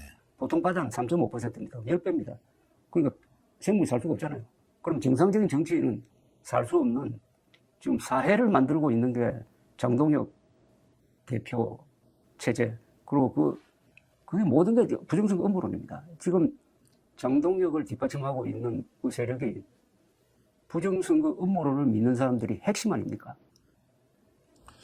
대선에서 300만 표 차이는 윤석열 쪽에서는 생각보다 많이 얻은 거고 이재명 대통령 후보는 생각보다 적게 얻는데 자 그러면 이것 때문에 이제 졌지만 잘 싸웠다. 그렇죠. 국힘에서는 졌지만 잘 싸웠다. 이게 지금 국힘이 스스로 좀 바뀌지 못하는 또 굉장히 큰 일종의 환상 같은 걸 심어준 결과 아닌가라는 부분도 지적을 하셨습니다. 그게 치명적 실수였죠. 사실은 김문수 후보가 얻은 표는 의외로 많았거든요. 마지막에 한번 결집했잖아요. 네. 그걸 8%포인트 300만 표, 약 300만 표. 그 중에 물론 개혁신당 이준석 후보가 8.3% 가져가고 해서 계엄 찬성이냐 반대로 보면은 표차가 훨씬 더 커집니다만은 그래 놓고 한 달 동안 졌지만 잘 싸웠다 분위기에 휩쓸려 버렸잖아요. 반성을 거부한 거지. 네. 그 사이에 지지율이 20%, 42%가 반토막이 나버린 것 아닙니까? 지금도 거기서 회복하지 못하고 있죠. 일종의 정신승리인데. 이런 이제 극우화가 결국 극우 쪽과 손을 이제 잡아버렸지 않습니까? 그렇죠. 그래서 이제 더 좀 전망적인 상황이 이어지고 있다는 것이고. 자, 그렇게 해서 그러면은 이제 보수정당이 재건되느냐 아니냐 하는 것은 결국 외부의 충격에 의해서 할 수 있지 자체적으로는 이제 불가능하다 이런 이제 진단도 해 주셨습니다. 그러면 지금 이제 대한민국의 보수라는 것 좀 더 크게 가겠습니다. 보수 정당이 아니고 보수라는 정치 세력들은 또는 보수라고 하는 우리 이런 이제 진영에서는 지금 이제 뭔가 이 국힘을 어떻게 바꿔야 한다는 구체적인 좀 제안이나 노력이나 이런 것들은 지금 있습니까? 어떻습니까? 지금은 이래서는 안 된다는 문제의식을 느끼고 있다고 봅니다. 예. 지금 국민의힘 지지하는 사람과 지지 안 하는 사람이 반반으로 나눠져 있거든요. 지지하지 않는 사람은 저는 막 맨정신 보수라고 이렇게 부릅니다. 합리적 보수, 상식적 보수. 그걸 가르는 기준은 부정선거 음모론을 믿는 사람은 그동안부터 보수가 아닙니다. 맨정신이 아니니까요. 네. 그런데 한국의 보수는 역사가 1948년 8월 15일 대한민국 정부 수립 초대 대통령 이승만으로부터 시작되거든요. 이승만의 자유민주주의 건국정신, 그 다음에 박정희의 부강병오선, 김영삼으로 대표되는 평화적, 합헌적 민주운동. 이게 한국 보수의 정치 이념입니다. 점점점 발전되어 왔죠. 그리고 보수는 그 한자 그대로입니다. 지킨다는 뜻도 있지만 고친다는 뜻도 있잖아요. 네. 뭘 보수한다. 예. 그리고 보수는 자기 스스로를 항상 반성하고 하루하루 고쳐가야 됩니다. 그러나 이 고치는 방식이 개혁이 아니고 개선이라 해야 됩니다. 저는 개혁이란 말 참 싫어해요. 개선이라는 것은 조금씩 점진적으로 고쳐가는 게 한국의 보수 정신이고 그렇게 해왔어요. 오다가 윤석열을 만나는 바람에 완전히 그 보수의 정신이 망가져버리고 보수가 해온 게 뭐냐고 우리한테 묻는다면은 보수는 공산당하고 싸우고 그리고 전 근대적인 이런 세력 그러니까 조선조적 이런 잠재와 싸우면서 좋은 제도를 만들었습니다. 좋은 제도를 만들어 가지고 문명을 뒷받침해 가지고 문명 건설 세력입니다. 네. 가장 위대한 문명 건설 세력이 한국의 보수인데 윤석열을 만나면서 이렇게 되어버렸다 이거죠. 네. 그래도 보수층이 남아있어요. 네. 그 보수층이 살아있다는 게 김문수 지지 42%입니다. 그리고 플러스 이준석 기지 이준석 지지까지 합치면 50%가 된다는 거예요. 예, 예. 50%. 보수층은 건재합니다. 그러나 보수 세력은 윤석열과 동반자적 관계를 형성하면서 거의 괴멸 상태로 들어가 버렸어요. 보수 세력이라고 하면은 보수 언론, 보수 지식인, 그리고 보수 운동 세력입니다. 예. 여기는 상당한 기독교 세력도 포함된다고 하죠. 네. 그 다음에 보수 세력이 그렇게 무너지고 동시에 보수당은 더 크게 무너지고 그래서 이제 보수층이 들고 일어나야 돼요. 대체로 보수 세력은 한 몇 퍼센트 정도 이렇게 느낌으로 보면 거죠. 아까 50% 정도의 보수층이 있다고 보면. 보수 세력은 그 숫자로 계산하기가 힘들고 그건 저 일종의 활동가들 예. 지도층 인사니까 보수 세력이 약해요. 예. 과거부터도 약해서 이 보수 세력이 되어야 할 사람이 누군지 아십니까? 우리나라에서 말씀 좀 해주십시오. 기업인과 군인입니다. 예. 어디든지요. 저 유럽에서 이게 대결 구도가 형성이 되면은 왼쪽에 서는 사람은 지식인, 농민, 노동자, 오른쪽에 서는 사람은 항상 종교인들, 예. 지주들, 자본가들, 그다음에 군 장교단이거든요. 예. 근데 한국에서는 기업인도 군인도 내가 보수라고 생각하는 사람이 별로 없어요. 예. 예. 그 사람들이 보수가 안 되면은 예. 체제 지키기가 힘들어요. 그래서 보수의 이제 논리나 이런 장점들이 제대로 전파가 안 되기 맞습니다. 때문에 바로 그겁니다. 지금 중요한 걸 지적하셨는데 한국 보수 세력이 실패한 거는 보수의 철학, 보수의 논리를 확산시키지 못했어요. 의식화를 하지 못했어요. 보수 의식화에 실패했습니다. 그것은 뼈저리게 반성해야 돼요. 왜 실패했느냐? 나를 닮아라고 했어요. 나를 닮아라. 나를 닮아라면은 반공 보수를 닮아라는 건데 그런 논리로 2030을 설득할 수 있느냐 이거예요. 다행히 그래도 이준석으로 대표되는 젊은 보수가 좀 잘하고 있다고 봅니다. 예. 근데 이렇게 이제 지금 국힘 또는 아까 보수 세력에 대해서 비판적 시각을 이제 갖고 계시면 다른 쪽에서 그 세력들은 조갑재 대표님을 저 봐라 이재명 편이네 민주당 편이네 이번 대선에도 이재명 편 들었다 이렇게 하면서 갈라치기라면서 엄청나게 공격을 하는 게 또 사실이지 않습니까? 저 민주당 쪽에서는 조갑재 대표님을 좀 의심을 하고 국힘 쪽에서는 조갑재 대표님을 막 저쪽 편이라고 공격을 하고 이런 거를 이제 언론인 위치에서 이렇게 당할 때는 어떤 나는 그런 공격을 수십 년 동안 당했어요. 그래서 네. 현수막 할 때마다 하는 이야기 그럽니다. 나는 사실은 보수라고 하면 내가 아니라는 이야기는 안 하지만은 네. 나는 기자니까 항상 사실을 따라가는 사람이다. 네. 내가 믿는 거는 사실하고 헌법 아니겠습니까? 네. 다만 그걸 또 공정하게 해야 되니까 나는 항상 중앙선을 달리는데 이 세상이 왼쪽으로 탁 가버리면 나는 극우가 되는 거예요. 예. 또 오른쪽으로 가면 나는 좌파가 되는 거라. 아. 저는 변한 게 없어요. 예. 저는 사람을 중성하는 사람이 아니고 윤석열식으로 이야기하면 나는 팩트에 좀 충성하는 사람이라고 그래 보여지고요. 그러니까 요새 뭐 이런 이야기 저런 이야기 많이 듣는데 제가 그동안에 해온 것을 하나로 요약하면 거짓말과 싸우는 역할을 했어요. 네. 거짓말 킬러라고 저를 제가 자평하기도 하는데 저는 좌든 우든 음모론과 싸워왔습니다. 음모론과 싸우니까 양쪽으로부터 계속 욕먹지. 네. 광우병 선동, 천안함 폭침이 북한 소행이 아니라는 선동 이런 것과도 싸우고 광주에 600명의 북한군이 들어왔다는 그런 거짓말과도 싸우고 박원순 씨의 아들이 가짜 신검을 해가지고 병역 기피했다는 그런 거짓말과도 싸우고 그 다음에 요사이는 부정선 음모론과 싸우고 네. 뭐 이렇게 해왔어요. 그러니까 언론인으로서 이제 사실을 가지고 하시는 분으로 저는 뭐 잘 알고 있기 때문에 그래서 불편한 질문 하나 드리면 조합재 대표님은 유독 이준석 개혁신당 대표에 대해서는 애착과 애정을 가지고 있다 이제라고 이제 하는데 이준석은 그러면 맑고 깨끗하고 올바른 길을 가져왔느냐 뭔가 지금 여러 가지 좀 부정적인 시각이 있는 것도 사실이거든요. 사실이죠. 네. 이번에 전번 그 TV 토론 때 네. 마지막 토론 때 그 실수 이성 폄하 발언. 예. 아니 젓가락 발언 예, 그러니까. 예, 그런 게 이제 이준석 대표가 극복해야 될 저 인간적 성숙이 필요한 부분이거든요. 네. 그것 말고는 합리적인 사람이에요. 그리고 말과 글이 되는 사람이에요. 그리고 거짓말을 안 하려고 노력하는 사람이고, 그 다음에 IT 기술, 그리고 전략이 있어요. 그 가장 큰 전략은 대선 전략입니다. 왜냐하면 대선 전략을 잘 세워야 정권을 차지합니다. 과거에 정권을 차지하려면 전쟁을 해야 됩니다. 쿠데타 해야 돼요.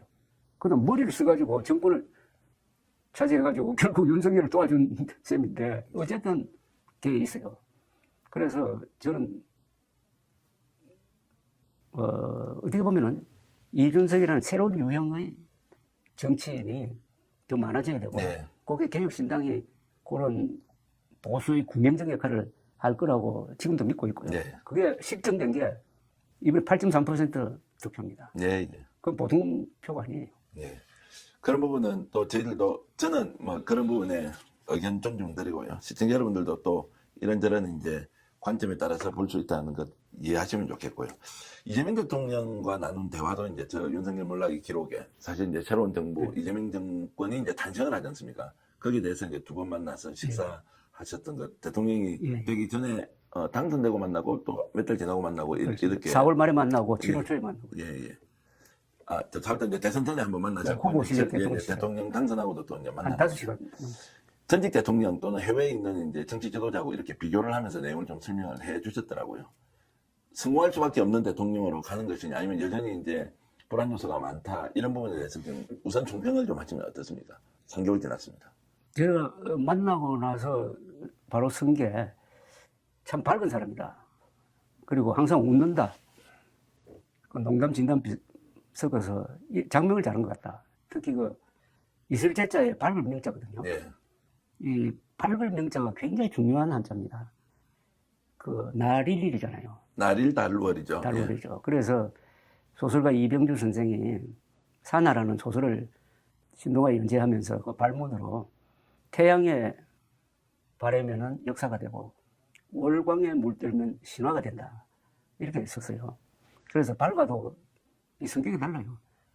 태양의 밝음과 달빛의 밝음이 다르잖아요. 네. 어떻게 보면 하나는 아버지, 어머니를 이렇게 상징하는 건데 아주 신비한 글자인데 밝을 명자 들어가 있는 이름을 가진 대통령이 두 사람이잖아요. 또 한 번 더 있잖아요. 이명박. 맞네요. 그런데 두 사람이 공통점이 있어요. 일머리를 아는 사람이야. 예. 그래서 첫인상이 굉장히 안정적이라고 봤습니다. 대통령은 항상 텔레비전에 얼굴이 비치니까 그 표정이 그 시대를 결정합니다. 레이건 대통령이 1980년대에 미국을 이끌었는데 그 사람이 배우 출신이기도 하지만 항상 당당하게 보이고 항상 묻고 그래서 완전히 미국이 다시 살아났잖아요. 예. 카터 때 축소다가. 그래서 공산주의를 총한번 안 쏘고 무너뜨리는 그 역할을 했는데 이재명 대통령의 가장 큰 장점은 그 얼굴이라고 보고요. 얼굴이라는 것은 그 성격의 반영이거든요. 그런데 대통령이 되고 나면 달라지는 경우가 있어요. 네. 저는 역대 대통령 중에 대통령 되고 나서 사람이 바뀌는 경우를 몇 번 봤습니다. 그건 이제 표변인데 대통령 되고 나서 만났더니 그냥 그대로더라고요. 그래서 제가 대통령직을 참 즐기고 있는 것 같습니다라고 했습니다. 예. 그 대통령은 여유가 있어야 돼요. 자신감도 있어야 되고. 그래서 우선 잘한 게 5개가 있어요. 이재명 대통령은. 자, 그렇게 가기 전에 좀 전에 이제 표변이라는 단어를 네. 쓰셨는데 전직 대통령 중에서 대통령 되기 전과 된 후에 바뀐 사람은 누가 있습니까? 또 어떻게 우선 바뀌었습니까? 첫째 김영삼 대통령이 크게 바뀌었어요. 예, 예. 김영삼 대통령이 이 위대한 민주화 투사 아닙니까? 예. 그 시절의 김영삼 대통령은 기자들이 가장 좋아하는 사람이었습니다. 예. 우선 성격이 낙천적이고 밝고 또 인물도 좋고 그리고 기자들하고 만나면 경청을 해요. 기자들 이야기를. 자기 의견은 별로 안 내요. 그리고 결정을 빨리 하는 사람입니다. 저 사람은 시간의 사나이예요. 모든 결정은 빨리 하는 사람이 나중에 실수를 하더라도 고칠 수 있는데 심사숙고하다가 찬스 다 놓친다. 이런 생각을 갖고 있는 사람이에요. 그러니까 기자들이 김영삼 대통령으로 만든 가장 큰 힘은 기자들이라고 저는 생각합니다. 자꾸 도와주고 싶은 마음이 생겨요. 그러다 보니 자연히 김영삼 편을 들게 되지. 네. 김영삼과 뭐 예컨대 노태우, 특히 그때 박철원 이런 사람들하고 맞을 때는 기자들이 다 김영삼 편을 들었다고. 예. 그런데 다 대통령이 딱 되고 나니까 너무 사나워져요. 그리고 일종의 좌경적 그런 역사관을 갖게 되더라고. 대통령 취임사가 이렇게 이랬어요. 어떤 동맹보다도 어떤 이념보다도 민족이 중요합니다. 이렇게 이야기하더라고. 이건 완전히 북한의 대남 적화 논리거든요. 그러면서 한국 현대사를 부정해요. 그래서 대통령 집무실도 그걸 부숴버렸지 않습니까? 그리고 중앙청도 이전하면 좋을 텐데 그것도 부숴버렸잖아요. 네. 그때는 중앙청이 국립박물관으로 쓰였습니다. 그때부터 한국 현대사를 부정한 거예요. 그 다음에 두 번째는 박근혜 전 대통령이 많이 달라졌습니다. 박근혜 전 대통령이 선거운동할 때는 참 밝고 사람들하고 자주 접촉하고 이런 사람이었어요. 대통령 당선된 후부터 과거의 영예 시절로 돌아간 것 아니냐 한 정도로 사람을 네. 안 만나고 나중에는 비서실장 만나기도 어려웠다는 거 아닙니까? 예, 예. 그 비서실장 지내신 분들의 이야기가. 근데 이재명 대통령은 뭐 변함이 없는 것 같아요. 예. 여전히 밝고, 그러니까 대통령 되기 전에 만났을 때와 대통령 된 뒤에 이렇게 만나는 게 이제 느낌은 변함이 없었고, 그냥 굉장히 이제 밝은 이런 모습을 보였다는 것이고, 대화를 해보니까 국정 운영에 대한 자신감 이런 건 충분히 이제 느끼셨겠네요. 이게 새로 발견한 게 있는데요. 이재명 대통령이 말을 잘하는 사람입니다. 말을 정확하게 하고, 짧게 하고, 쉽게 해요. 이번에 트럼프 대통령하고 만나서 트럼프 대통령을 잘 설득한 것 아닙니까? 그때도 보면은 말을 짧게 하고 쉽게 하고 그리고 정확하게 해요. 이게 내가 기자들한테 후배 기자들한테 항상 이야기하는 게 그거예요. 좋은 기사 명문 쓰려고 하지 마라. 문장을 짧게 써라. 그리고 정확하게 써라. 쉽게 써라. 이렇게 이야기해요. 근데 이재명 대통령은 그걸 말로 하더라고.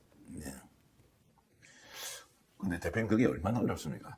짧게, 그게 정확하게, 어렵습니다. 쉽게 한다는 게 이게 가장 어려운 겁니다. 가장 어려운 겁니다. 가장 어려운 걸 근데 그냥 자연스럽게 그 취임 첫 기자회견 있잖아요. 예. 기자회견은 보니까 길더라고. 하고 싶은 얘기가 너무 많아요. 너무 많아가지고 예, 그리고 긴데 역시 트럼프란 상대가 있으니까 긴장되잖아요. 예. 긴장되면은 말을 이렇게 해야 돼요. 그런 자리에서는. 그러니까 긴장된 상태에서 하는 말과 긴장이 빠진 상태에서 하는 말이 다릅니다. 그래서 저는 이재명 대통령이 항상 그 긴장을 유지해 줬으면 좋겠다는 생각이 들어요. 국정 운영 전반은 이제 100일 가까이 지금 이제 치달아 뭐 정신없이 달려왔습니다. 어떻습니까? 점수 몇 점 정도 줄 수 있을 것 같습니다. 점수 이야기하기 전에 우선 이렇게 한번 따져보자고요. 잘한 거. 잘한 거는 청와대 돌아간 거 참 잘했어요. 네. 그 다음에 이 소통을 지금 잘하고 있습니다. 그리고 R&D 예산을 이번에 대폭 늘렸어요.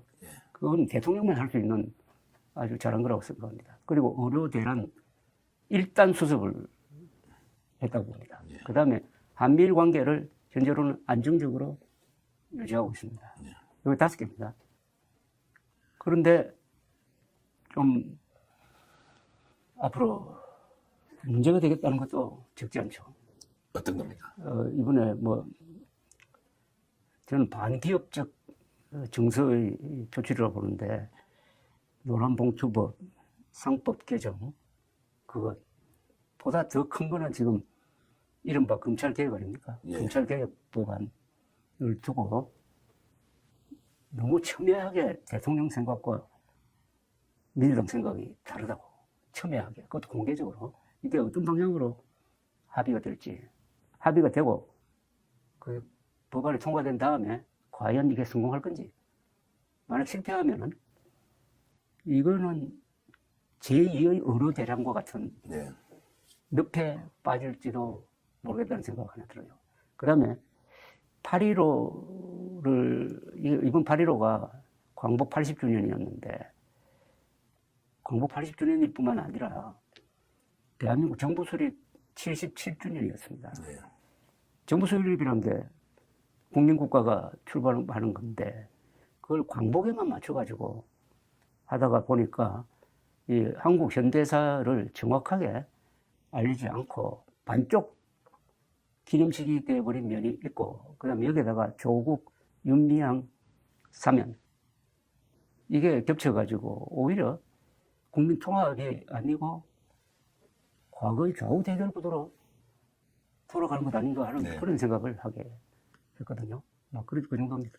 종합 평점을 매기면 저는 어떻습니까? 한 70점. 70점이면 그러면 지금 여론조사보다 10점 더 주는 거예요. 10점 더 주시는 거다. 그럼 70% 정도는 지지를 받고 있는 정도의 성과다 이렇게 이제 지금은 표현을 60% 지지는 그건 예. 객관적인 여론조사의 수치고, 예.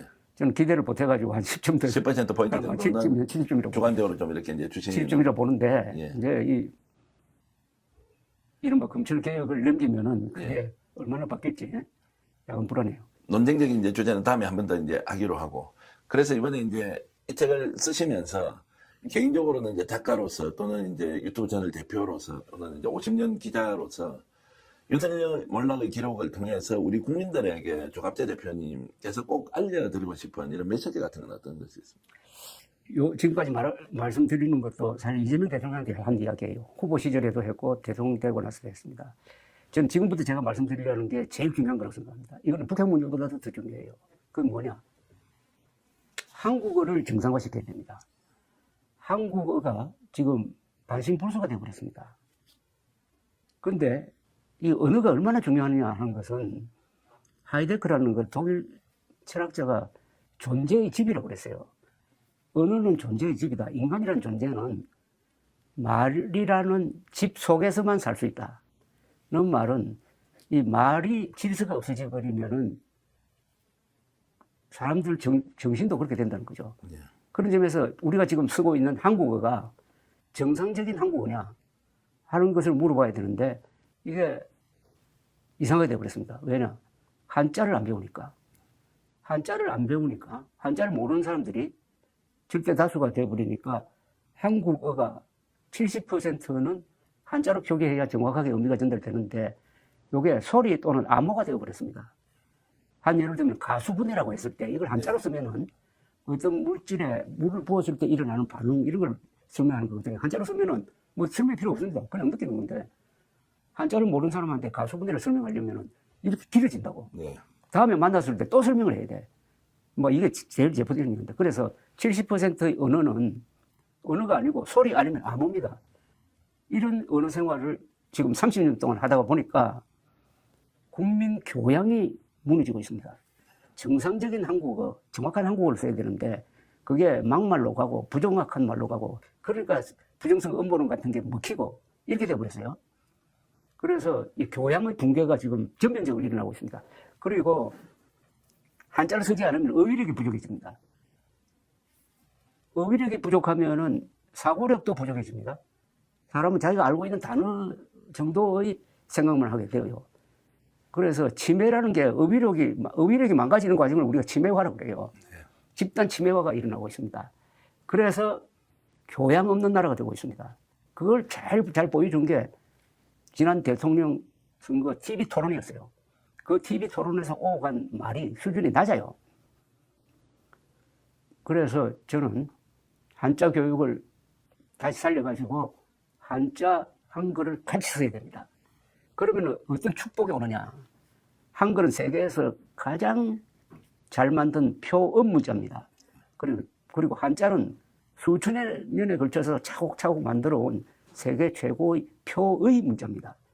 표의 문자와 표음 문자를 같이 쓰게 되면은 표현력이 풍부해져요. 노벨 문학상도 나옵니다, 여기서. 그리고 표현이 풍부해진다는 것은 사고력이 풍부해지고 여기서 창조가 이루어지는 겁니다. 사람이 점잖게 되고 인생을 즐기게 되고 세계 최고의 조건을 가지고 있는 한국이 한자를 버림으로써 한글까지 죽습니다. 한자를 죽이면 한글까지 죽어요. 언어가 망가지는 거죠. 그래서 이걸 살리려면은 학교에서 한자, 한글 정기 교육을 다시 시작하고 신문도 10년 전까지 했듯이 한자 변기를 고유명사, 예. 우선 고유명사부터 한자를 쓰기 시작하고 그 다음에 공문서에도 한자를 쓰기 시작하고 입시에도 한자 축제를 하고 그 다음에 텔레비전 자막에도 한자를 넣고 해가지고 이걸 다시 이렇게 돼요. 못하는 이유는 뭡니까? 뭐 그걸 이제 하려고 하면 당장 뭐 한글 단체가 반발한다 또는 뭐 이걸 그러니까 지금 아니 그게 반발하든 말든 국어기본법이 잘못 만들어졌어요. 국어기본법이 한자를 외국어라고 지금 취급하고 있어요. 예. 한자가 외국어라면은 그러면은 19세기 이전에 우리나라 조상들은 외국 사람입니까? 그 사람들은 한자만 썼잖아요. 그럼 국어기본법이 잘못 쓰여져 가지고 한자를 사실상 금지시켜 버렸습니다. 국어기본법 바꿔야 되고 그다음에 구체적 실천 방안은 제가 설명드렸습니다. 간판도 지금 한자를 써야 되고 예. 이거 안 하면은 지금 어차피 세계 문명은 저는 동아시아로 중심이 온다고 봅니다. 동아시아의 공통어가 한자 아닙니까? 여기서 한글 전용으로 가가지고 외딴섬이 돼버리면 어떻게 됩니까? 그리고 한자로 적은 어마어마한 정보가 있잖아요. 예. 그게 동아시아의 힘이잖아요. 중국이 지금 미국과 맞짱 뜨려고 하는 그 힘이 어디서 나왔겠습니까? 저는 한자에서 나왔다고 봐요. 그 말씀을 대통령께 직접 이제 드렸는데 네, 했어요. 뭐라고 대답을 아주 하시던가요? 그건 찬성하더라고요. 찬성을 하시죠. 문제의식에 동감하더라고요. 문제식에 동감한다. 예. 근데 정책으로 반영되고 있는 느낌은 좀 옵니까? 뭐 그거는 안 보이는데요. 예. 근데 대통령한테만 대통령이 큰 정책을 국어기본법이라든지 학교에서 한자 교육 그건 대통령이 할 수 있어요. 예. 그냥 실질적으로 이렇게 우리가 한자를 쓰고 하는 것은 우리가 해야 될 것 아닙니까? 예, 특히 언론에 종사하는 사람이 해야 될 것 예. 아닙니까? 한국의 저도 그 안에 포함되지만 언론 출판인이 큰 민족사적 범죄를 저지른 거예요. 한자를 배제함으로써. 이게 한자를 왜 배제하냐면은 뭐 평등 사상 뭐 이런 이야기 하는데 제일 큰 매력이 하나 있어요. 한글 전용으로 가면 편합니다 우선. 예, 예. 그리고 한자 모르는 사람도 부끄러움이 없으셔요. 예. 편한 쪽으로 가는 건 말릴 방법이 없어요. 기자청령 시절에 한문 많이 알면 똑똑한 사람이 그러니까 예, 과거에 그랬죠. 뭐 한자 많이 한다고 어수된 거 예. 거기에 대한 반작용도 있고. 그런데 하나 요새 컴퓨터가 도입돼가지고 쓸 필요 없잖아요. 그런데 얼마나 편리해졌습니까? 예. 읽기만 하라는 거죠. 읽는 거는요. 천자문 6개월만 하면은 예. 평생 읽을 수 있습니다. 예. 그래서 한자는 세계에서 가장 배우기 쉬운 문자입니다. 천자문만 알면은, 거기에 이 천자만 알면은 그 말을 서로 이어주면은 다 알게 된다고. 오늘 참 원로언니시면서 보수농계 그리고 조갑제닷컴의 대표이신 우리 조갑제 대 선배님이시면서 참 주옥 같은 말씀, 귀한 말씀 잘 새기겠습니다. 여러분들도 생각이 갖고 다름의 문제가 아니라 이런 관점으로 우리가 쳐다봐야 한다. 그리고 용기 있게 정리해 나가면서 윤석열의 정말 몰락 기록을 또 역조로 남기고 있는 이 책 저도 탐독하면서 너무 재밌게 읽었는데 시청자 여러분들께서도 스픽스를 좋아하시는 것만큼 이 책에 대해서 관심 가지고 직접 사서 읽어주십사 하는 말씀을 드리겠습니다. 두 번에 걸쳐서 인터뷰를 했는데 역시 뵐 때마다 너무 많이 배워서 일단 스스로 반성하겠습니다. 스스로 되돌아보겠습니다. 못한 게 하나 있어. 예, 말씀하십시오. 마지막으로 제가 하고 싶은 예. 게 이것도 이재명 대통령 후보 대통령 시절에 또 제풀에서 한 이야기인데 전 국민 회고록 쓰기 운동을 하자고 그랬어요. 예, 예. 이제 한국 사람들이 위대한 역사를 만들었으니까 위대한 기록을 남겨야 됩니다. 예. 회고록을 써야 됩니다. 이 회고록도 보통 사람들이 써야 돼요. 예.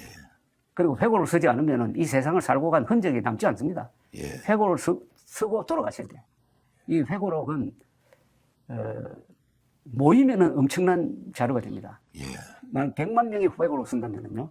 지난 70년의 역사를 담아서 회고록을 쓴다면은 그거는 세계 최고의 기록이 됩니다. 거기에는 어마어마한 지혜와 경험과 논리가 이렇게 만들어지는 거죠. 이걸 쓸 수 있는 나라는 세계에서 한국밖에 없습니다. 네. 한국은 신석기 시대에서 정보화 시대를 70년 동안 다 경험했잖아요. 그리고 대부분의 경우는 해피엔딩이잖아요. 이걸 써가지고 국가가 이걸 관리를 하고 그 다음에 영어로도 번역을 하고 이거 오픈 소스로 하면은 이렇게 AI하고도 연결되고 네. 특히 외국 사람들이 근데 아프리카 어느 나라가 우리 좀 살림 녹화를 해야 되는데 이거 한국의 그 회고록으로 들어가면은 살림 녹화를 했던 공무원들이 회고록이 있다. 그거 검색 한번 해보자. 이렇게 되는 거 아닙니까? 인류 유산이 되는 거예요. 그 말씀은 만약에 모든 권한을 조갑재 대표께서 갖고 계신다면 한 몇 명 정도의 회고력, 뭐 일종의 자서전 형식일 수도 있고 어쨌든 그런 거를 쓴다면 몇 명 정도를 쓸 수 있도록 하면 제일 좋겠습니다. 이게 전 국민 회고록입니다. 그리고 5천 뭐 200만 아니, 그 목표는 그렇게 잡고 예. 보통 사람들이 써야 됩니다. 예. 잘 나가는 사람들은 회고록 쓰고 있어요. 예. 보통 사람들이 위대한 생애를 써야 돼요. 예. 그리고 얼마나 좋습니까? 지금 뭐 쓰는 방식도 편하게 쓸 수 있고 그리고 제가 아는 어떤 집안은 온 가족이 있어요. 온 가족이 아버지를 중심으로 해가지고 아버지가 쓰면 아들이 도와주고 해가지고 나온 책들이 들어 있습니다. 이미 이 운동이 벌어지고 있어요. 그러니까 국가적 차원에서 이거를 세계적 자료로 만들자는 게 그래서 우선 많은 사람들이 써야 되고요. 보통 사람들이 써야 되고요. 이거를 한 분만 기한을 할 게 아니라 이런 회고록 쓰는 습관을 유지 발전시켜가지고 과거에는 일기를 썼잖아요. 네. 일기 쓰면 회고록 됩니다. 그러니까 일기 쓰는 것 이상으로 이렇게 하면은 이게 국민 통합이에요. 예. 글을 쓰는 순간부터 사람이 순수해지거든. 그리고 감사하게 되지 않습니까? 예. 부모에 대해서, 국가에 대해서. 이게 습관화될 때, 회고록 쓰기 운동이 습관화될 때, 그냥 국민성도 달라지고 역사도 달라집니다. 한 몇 명 정도 쓰면 되겠습니까? 제가 이제 최소한 100만 명 100만 명 정도, 5천만 우리 국민 중에서 그래서 100만 100만 명 명 써야 됩니다. 100만 명 정도. 100만 명 쓰면요, 세계 최대의 기록입니다. 예. 지난 70년의 역사를 100만 명이 썼다고 그러면 세계를 바꿉니다, 그게. 또 인류- AI가 있잖아요. 예.